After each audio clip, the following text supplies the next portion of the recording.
Hola, ¿cómo están? Pues este es otro programa de Hablemos de Derecho, su guía práctica en materia de derecho para el ciudadano de a pie.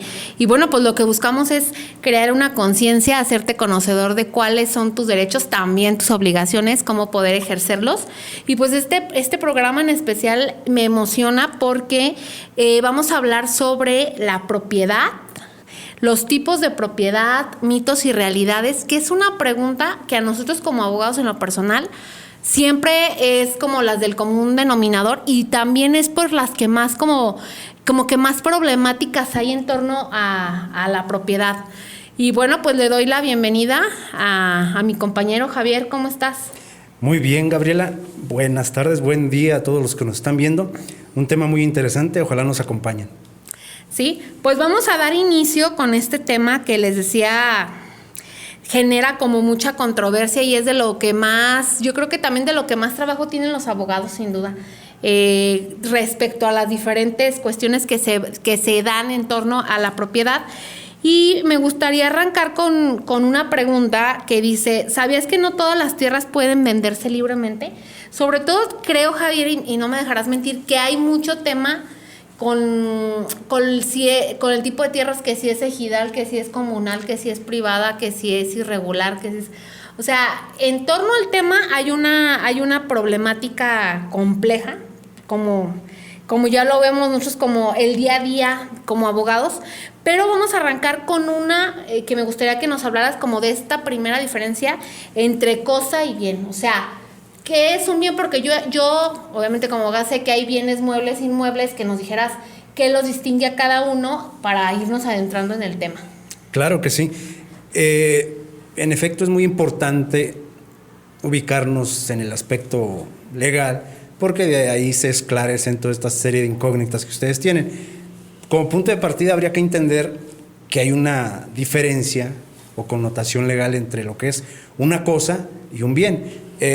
Aunque para los particulares podría parecer claro que cualquier bien es una cosa, para efectos prácticos legales hay una diferenciación que nos va a ayudar a entender las situaciones que ustedes sufren día a día.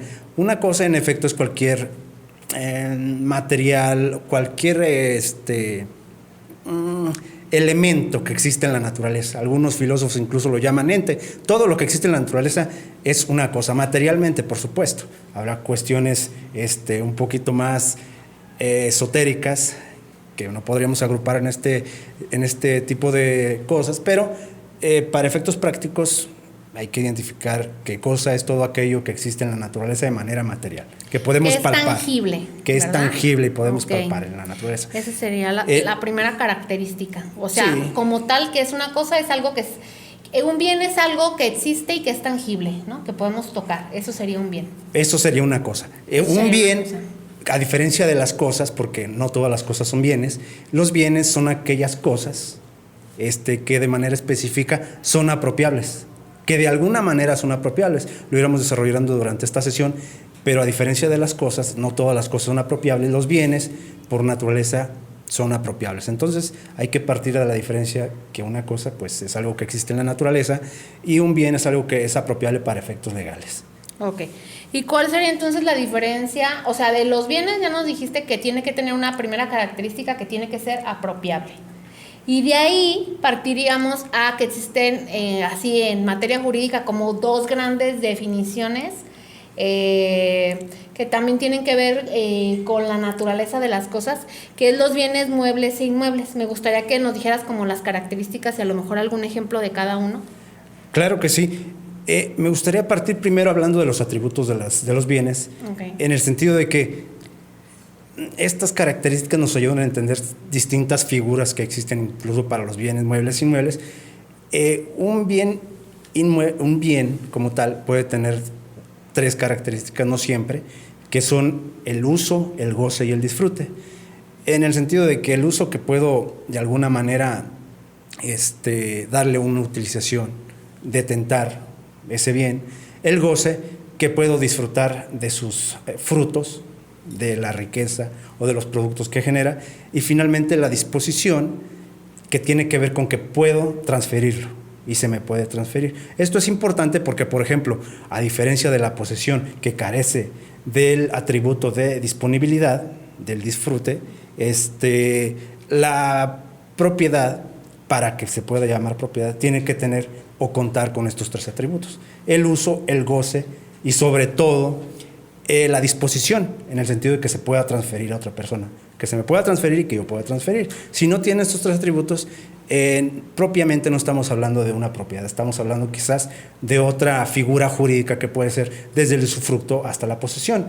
Y continuando con ello, en efecto, la clasificación general y de uso común para muchos de los bienes es bienes muebles e inmuebles. Un bien mueble es aquel que de alguna manera puede desplazarse, que puede ser desplazado por fuerza del propio individuo, a diferencia de un bien inmueble que por su naturaleza permanece adherido a una superficie. Hablamos desde los predios hasta las fincas. Ahora, regresándonos un poquito a los atributos de los bienes, tú decías que para que estemos hablando de propiedad tiene que cumplir con 3 características. Hablando en un ejemplo para que todo el mundo nos quede como muy claro la diferencia entre disfrute y uso y el tercero que era disposición, creo que pudiera, y me corregirá si no, estaremos hablando uso y disfrute, lo puedes tener con un arrendamiento. Sí. Y las 3 características que es uso, disfrute y disposición serían cuando eres propietario de una casa. Básicamente lo que caracteriza a esa disposición es que tú lo puedas vender. O sea, que tú tengas la facultad de venderlo. Eso es lo que te da la propiedad como tal. Y lo queremos dejar, incluso lo platicábamos cuando estábamos preparando como el tema, porque lo preparamos, aunque no lo parezca, pero sí se prepara. Era precisamente que ahí en el tema de la disposición, ahorita que hablemos de los tipos de propiedad, qué características tiene cada uno, creo que es donde está la mayor problemática y que mucha gente se enreda con temas legales precisamente por esta característica, que no la tienen y que de ahí devienen un montón de problemas y que les vendieron pero no les podían vender porque hay características de cierto tipo de propiedad o de tipos de tierra que no se pueden vender, y ahorita vamos a hablar de eso. Entonces sí es muy importante que entendamos que una cosa es tener la posesión y el disfrute del bien. El usufructo quiere decir que si a lo mejor yo renté una huerta de mangos, pues todo lo que se produzca ahí, o sea, el fruto, el usufructo es el bien que yo puedo aprovechar, más la posesión, pero no quiere decir que sea mío. Entonces, como entender estas grandes diferencias, creo que con unos ejemplos más palpables, esperemos de que les quede claro. Y ahorita con lo que vamos a ir platicando que quede aún más claro. Entonces tú, ya regresándonos ahora sí a lo que sigue, ya quedando de alguna manera claro lo que es el tema de los atributos, estaríamos hablando que el tema de la propiedad también tiene 2 grandes, se divide en 2 grandes formas de nombrarla y con unas características, que estaríamos hablando pública y privada, ¿no? Así es. ¿Y cuál es la diferencia entre una y otra, Javier? En efecto, otra manera de dividir a los bienes es desde el aspecto público-privado. Privado significa que está regulado por leyes que aplican a la sociedad en general, leyes de carácter civil, los códigos, los famosos códigos civiles que prevalecen casi siempre de manera individual en cada uno de los estados. Existe un código civil para cada uno de los estados que regula este ámbito civil y otras cuestiones, pero sobre todo el ámbito civil de la propiedad, a diferencia de la propiedad pública, que es aquella de la que gozan los entes y dependencias públicas. Algunos bienes inmuebles que no están o no son de dominio particular, o sea que no un particular en específico no puede disponer de ellos, sino que son para bien común, pero que de alguna manera son administrados. Hay una propiedad administrativa para que las dependencias y los entes los administren en beneficio de la colectividad. Entonces, en conclusión, la propiedad pública y la privada lo que distingue es que la propiedad pública solamente la administra el Estado y no son bienes que se puedan apropiar de manera particular. ¿Y nos podrías decir un ejemplo? Incluso la propiedad pública se puede apropiar en ciertos aspectos, pero por regla natural, son aquellos bienes que de alguna manera son destinados al bien común, no son apropiables como tal. Un ejemplo claro y sencillo son los parques públicos. Es propiedad y son administrados por los municipios casi siempre, en algunas ocasiones por los estados, incluso en algunas ocasiones por la federación. Y estos bienes, al ser de carácter público, no pueden ser apropiados por un particular. Quiere decir, yo como particular, como civil, no los puedo adquirir. ¿Por qué? Porque están destinados a una colectividad, a un beneficio común. Ok. Y entonces eso ya queda muy claro, cuáles son los públicos. Y ahora vámonos con los privados, que nos hablabas ya un poquito ahorita que estabas dando como el tema de la introducción, que nos pudieras decir, la característica es que ese bien sí lo puede poseer como tal un particular, y ese básicamente estaríamos hablando de que sería entrar en materia, es decir, estos bienes que sí pueden ser, sobre todo, otorgar el dominio, tener la disposición como tal de un particular, tiene unas diferencias muy características cada una, que creo que es lo que a la gente más le va a interesar. ¿Cuáles son estas divisiones o estas clasificaciones en las que se dividen los bienes privados? Claro, ya entrando en materia en los bienes que de manera común detentan o que son apropiables por parte de individuos, hay una división, digamos, específica, clara de cómo se caracterizan y cómo se están divididos. Iniciamos con los privados de naturaleza privada, aquellos que están regulados eminentemente por códigos civiles, por reglas de carácter civil. Se encuentran también los predios de carácter social, los cuales comprenden los predios o inmuebles, mejor dicho, ejidales y comunales. Y finalmente tenemos por segregación los inmuebles irregulares, que son aquellas propiedades que de alguna manera, aunque son apropiables, carecen de esa naturaleza debido a que no se ha llevado un procedimiento y no están inscritos o no hay una transacción que dé naturaleza o que dé origen a ese derecho de propiedad a favor de un particular. Ok. Entonces nos haces como esta diferencia entre cada uno, y cada uno tiene sus características, creo yo, como muy particulares. Y creo donde hay más problemática siempre es, bueno, al menos nosotros que vivimos aquí en el municipio de Tonalá, tiene mucho que ver con el tema de los bienes de origen irregular. ¿Qué característica tienen estos? O sea, que decías que es como la excepción, o sea, es o es ejidal y comunal, que ahorita vamos a hablar de cada uno, cuál es la diferencia. Pero la característica es, tú decías que sí es transmitible, o sea, que se puede hacer la disposición del bien, pero que la raíz o la problemática de estos bienes irregulares, ¿de dónde surge? O sea, ¿de dónde viene el origen de que sea irregular? Es irregular desde el aspecto en el sentido de que la persona que lo posee o que lo detenta, que hace el uso de ese inmueble, no cuenta con el derecho reconocido legal y registralmente para acreditar que es propietario del mismo. ¿En qué sentido? Aun y cuando yo soy o me detento como propietario de tal o cual inmueble, no poseo unas escrituras, no poseo un documento que de alguna manera me acredite con esa titularidad.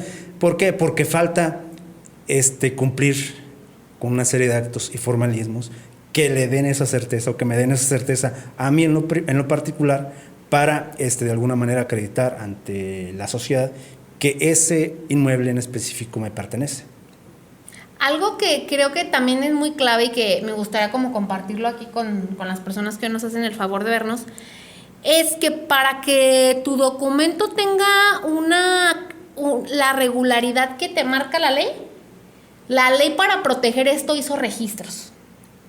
Entonces tú puedes tener un documento y lo firmaron los dos, y es más, hasta te puedes cortar así, pactos de sangre, o sea, todo lo que tú puedas hacer. Pero resulta que el bien, o sea, que ese contrato no está inscrito.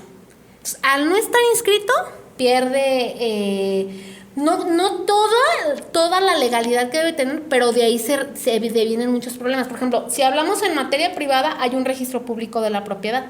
Una propiedad se registra, hablando de materia privada, que es el que cumple que hay escritura, que tiene cuenta predial, que tiene boleta registral. Tiene dos formas de registro, una es en el estado y otra es en el municipio.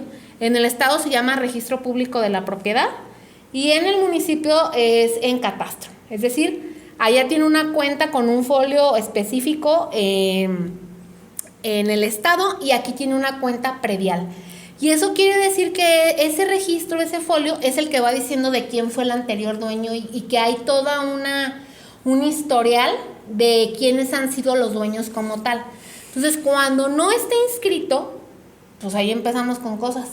Porque para algo como una clave como muy fácil para que tú te des cuenta si el bien, vamos a decir, como una forma de protección al ciudadano que ha creado la propia ley es, si a mí me van a vender un bien y dice que tiene escrituras y demás, la forma más fácil que yo me puedo dar cuenta si está el bien disponible o no, es que yo vaya y pida una libertad de gravamen con el número de escritura, la escritura tiene un número y luego viene una boleta registral que es la del estado y una cuenta predial.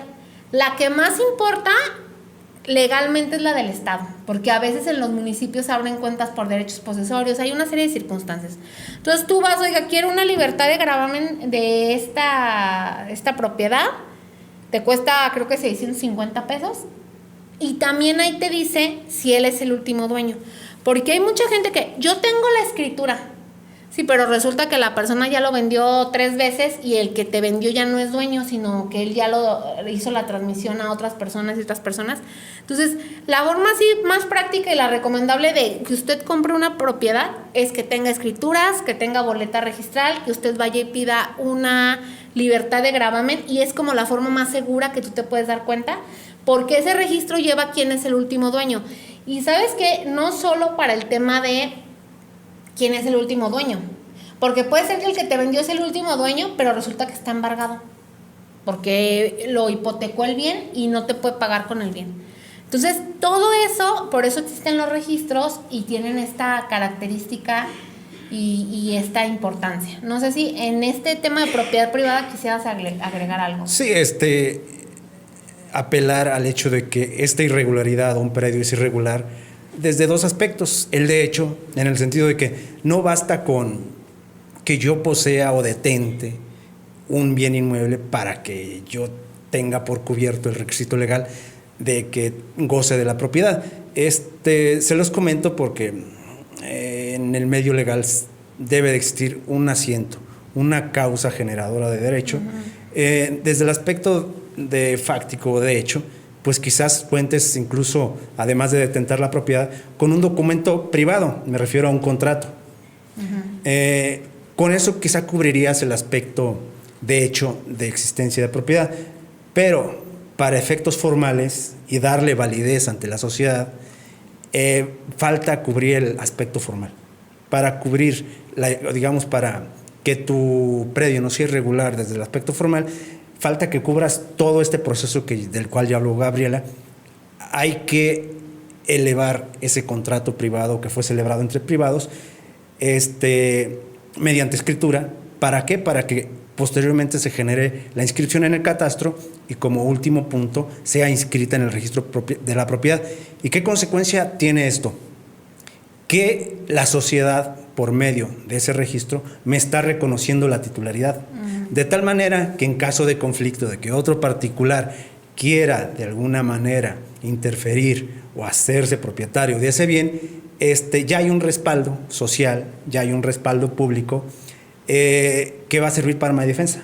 ¿Por qué? Porque está acreditado ante la sociedad formalmente que yo soy el legítimo propietario de ese bien. Entonces, muy importante esto porque muchas veces los particulares creen que con la simple existencia de un contrato que firmé en hojas blancas, sin mayor formalidad ni sin comparecer a un notario, ya cuento con la propiedad.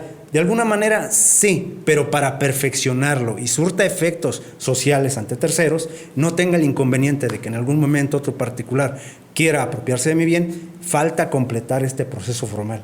O sea, registrar el acto como en tal, efecto, ¿no? Esa sería una. Bueno, pues esto es como parte de la propiedad privada. Ahora nos vamos a las que son complicadonas, vamos a seguirle con el tipo de propiedad que es ejidal.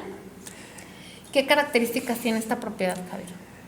Esta propiedad tiene un origen de protección a grupos atrasados. Surgió como consecuencia de la Constitución de 1917, me estoy refiriendo a México, con el propósito de crear ciertos beneficios hacia las comunidades agrícolas que estaban atrasadas en el desarrollo del país, de tal manera que la propiedad ejidal está referida principalmente a comunidades agrícolas, pero además se suman a estas comunidades ancestrales, comunidades culturales de grupos, sobre todo con un origen prehispánico, que de alguna manera gozaban de la titularidad de cierta porción de tierras, y para protegerlos también debido al atraso en el que se encuentran y se encontraban, se creó una figura específica de propiedad comunal. Hay en el país un sinnúmero de etnias que cuentan con este beneficio, en el sentido de que tienen atribuidas o se les dotaron de una porción de territorio para de alguna manera apoyar su desarrollo y además conservar esta cultura ancestral que fue origen del país. Entonces, a estos dos grupos se les suele llamar como propiedad social, en el sentido que persigue un fin social, y ya para efectos específicos estamos hablando de la propiedad ejidal, digamos de comunidades rurales agrícolas, y la propiedad comunal, que tiene que ver con estas comunidades indígenas o ancestrales, con el propósito de procurar la protección de sus derechos. Algo importante o como una característica que tienen este tipo de propiedades es que ambas no se pueden vender. O sea, en esencia, si habláramos del deber ser, yo sé que en el ser es lo complicado y de ahí surgen como muchas fraudes, por decirlo así, no se pueden vender. Por ejemplo, en el ejido lo que se llama no es compraventa, se llama cesión. Cesión de derechos. Y se supone que por eso no te deberían de cobrar, por eso les digo que no se puede vender como tal. Y en la comunal quiere decir que no hay un derecho individual de las personas, o sea, es común para todos. Entonces tiene una característica todavía diferente. Algo también súper interesante, otra característica que me surge es el ejido, y te lo preguntaría, si yo compro, porque los venden, aquí hay que decirlo claro y fuerte, sí los venden, aunque digan ahí que cesión de derechos y todo esto. Yo compré un predio ejidal, pero yo quiero hacerlo propiedad privada. ¿Lo puedo hacer, sí o no? De entrada, digamos, con las reglas con las que se generaron los ejidos y la comunidad, no, porque estamos hablando de propiedad comunitaria, estamos hablando de comunidades agrícolas y comunidades... Sí, que nos dijiste que era que tienen un predominio social, ¿verdad? Así es, lo que se busca no es privilegiar al individuo de manera específica, sino privilegiar esta comunidad para que con la cooperación mutua de ellos logren prosperar, desarrollarse y quedar acoplados en la sociedad. Entonces, de origen, no. Básicamente no es apropiable los bienes, la tierra en materia ejidal ni comunal. Sin embargo, aun y cuando en materia comunal esta regla es general, de no venta, es de conservación de la tierra para beneficio de la comunidad, en materia ejidal hay otras reglas específicas que han venido sucediendo. ¿Por qué? Porque muchas veces nos encontramos con el fenómeno de acercamiento urbano. Las ciudades, los poblados comienzan a crecer y empiezan a invadir las tierras que son propias de los ejidos. Entonces, en contra de una realidad, pues no cabe, digamos, sostener reglas que incluso van en contra del propio desarrollo que les dio origen. De tal manera que, aun y cuando por naturaleza la tierra ejidal no es apropiable, bajo ciertas reglas y características y procesos, puede ser posible. De hecho, en materia ejidal no se habla de propiedad, se habla de titulación. Es posible que el ejido otorgue la titularidad de una porción de terreno a los miembros del ejido, pero únicamente, aquí hay que ser muy enfáticos, únicamente a miembros del ejido. Por regla general, para que tú puedas ser titular, no propietario, porque así se maneja en esa materia, parcela, ¿no? de tierras ejidales que se llaman parcelas, necesariamente tienes que formar parte del ejido. Y además, no basta con que uno de los individuos del ejido, uno de los ejidatarios reconocidos por la comunidad, te lo quiera ceder o te lo quiera transmitir de manera directa. Esto tiene que ser consensado ante la asamblea. Hay una asamblea de ejidatarios que representan los intereses precisamente de la comunidad ejidataria, de tal manera que para que de alguna manera tú puedas detentar o ser no propietario, regresemos a lo mismo, seas titular de una porción de terreno, es necesario, además de que haya la voluntad de un vecino individual de transferirte esa porción, hay la necesidad de que la asamblea ejidal te autorice, te apruebe. Primero, que formes parte del ejido y posteriormente que adquiera la titularidad de esa porción agrícola o de terreno. Esto es muy importante, pero no es la única manera de adquirir, digamos, la titularidad.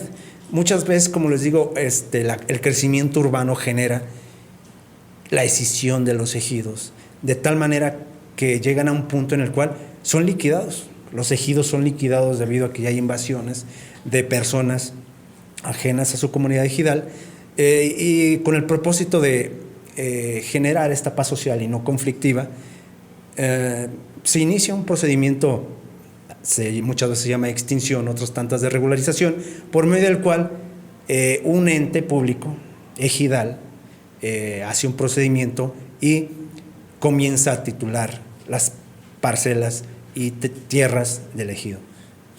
En primer orden, por supuesto, a los miembros del ejido y posteriormente, pues, de manera general. Fíjate, Javier, que ahorita que estás tocando ese punto, me gustaría también hacer énfasis en un fenómeno que yo he visto mucho que se da en los ejidos. No tengo nada en contra de las personas que tienen terrenos ejidales, pero la verdad es que se ha hecho ya un negocio el tema ejidal. ¿Y por qué lo digo? Fíjense la problemática, o sea, me gustaría como que dimensionaran lo que implica comprar en un ejido. Tú decías que sí se puede tener una titularidad si estamos hablando de una parcela. Pero les voy a decir cuál es el negocio. Resulta que a ti te vendió un señor que se llamaba Juanito Pérez y el señor tenía una parcela, eres titular de una parcela que mide 1 hectárea. Entonces él dijo, dejen hago negocio, la subdivido sin hacer ningún trámite, nomás así de que echen la línea y márquenle ahí con unos postes y empieza a vender. Resulta que si tú quisieras poner la parcela a tu nombre, o sea, que hacerte titular en materia ejidal, no se podría porque tienes que ser titular de toda la parcela. Esto es, si yo compro un lote de 250 metros y es de 10,000, porque estamos hablando que es 1 hectárea, no se puede porque somos 30, 40 dueños. Entonces, hagan cuenta que la transmisión, por llamarle así de alguna, la titularidad de esta parcela tiene que ser completa a una sola persona. Entonces, si somos 30, olvídense que vas a poder, o sea, como adquirir la titularidad de mis 250 metros que yo compré. Entonces, ahí es donde la gente empieza, pero ¿por qué no? Pero si yo, yo quiero como, porque todos queremos tener, ahora sí que papelito habla y yo quiero ser, o sea, tener la certeza de mis 250 metros. Te hacen una sesión de derechos, que yo no sé por qué la hacen por tus 250 metros, pero si tu idea en tu mente soñadora es que te van a poder entregar a ti un título, un certificado parcelario como tal, teniendo esta característica, no se puede. Al menos de que tú hayas comprado toda la parcela. Claro que también hay dimensiones de parcelas, no puede ser unas más chicas, pero eso es algo que sucede como en la generalidad. Ahora, me gustaría que nos explicaras, si yo estoy en una situación de esas, hay una cosa que se llama dominio pleno, que también opera para, es decir, lo tendríamos que sacar de la denominación ejidal para hacerlo propiedad privada, porque sí hay un proceso que se puede hacer, y sería la única forma, que yo sepa, al menos de que tú me corrijas en eso, Javier, en que tú podrías tener ya tu titularidad así de tus 250 metros, no con una cesión de derechos, sino ya con un, como se ve así, con un documento, con un título que te ampara como tal. No sé si nos quieras platicar de este proceso. Sí, es muy importante que los que nos están viendo entiendan esto. Regresamos a la naturaleza de las tierras ejidales. Tienen un origen de aprovechamiento agrícola, entonces con ese sentido se divide en parcelas. Uh-huh. ¿Por qué? Porque a un ejidatario de nada le sirve un predio de 10 por 10. Con ese predio de ninguna manera puede dar subsistencia a su familia. Entonces, casi siempre, por regla general, estas parcelas son por una mayor cuantía de metros cuadrados. Uh-huh. Y esto es importante porque quiero recalcar de nueva cuenta los dos requisitos que ya mencioné anteriormente. ¿Cómo puedo ser titular? Regreso a lo mismo, en materia ejidal no se llama propiedad hasta que es sacada del bien común ejidal. Uh-huh. Titular de un terreno ejidal, primero, tengo que ser reconocido como ejidatario. Si no soy reconocido como ejidatario, de ninguna manera puedo ser titular de tierras ejidales. Segundo, ¿puedo ser titular de tierras ejidales? Sí, pero no de cualquier tierra ejidal. Necesariamente tengo que adquirir la titularidad de una parcela, no de una fracción de parcela, que es el problema con el cual muchos individuos y sujetos viven.